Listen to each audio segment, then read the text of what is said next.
My mental health issues started when I was at university in my final year, and I had a project that I had to do in electronics and I didn't understand it, and it got me really quite anxious and fearful, I suppose, that I wouldn't be able to do it because it was part of the final exam, and at some point I just completely shut down and I wouldn't talk to anybody, I wouldn't relate to anybody, and they'd actually diagnosed me with a nervous breakdown.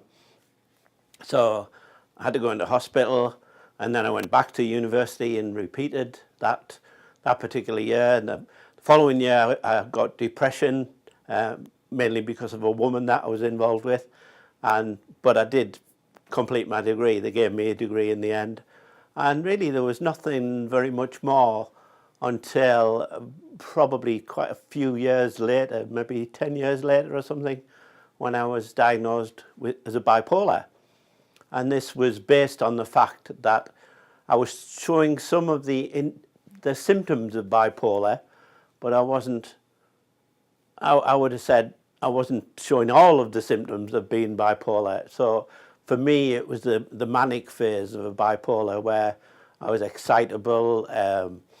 You know, I would do some strange things, I would think some strange things, and they were going off all of that, the symptoms rather, because with bipolar, there's no blood test, there's nothing that you can do to actually diagnose a particular form of it. So that was me, the bipolar, and then I was treated with various drugs, including things that are not really used very much these days, lithium, lots of different types of drugs. And then I suppose about 5-6 years ago I started thinking, well, I don't think I really was bipolar, because I'd read a lot about it. I read a lot about the symptoms and the different types, and I didn't fit any of the classic types of bipolar at that time.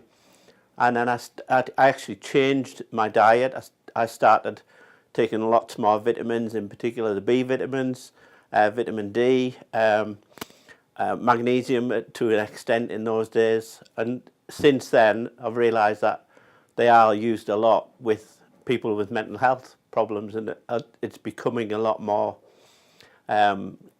easily accessible, all of the information on what you can do to treat yourself with.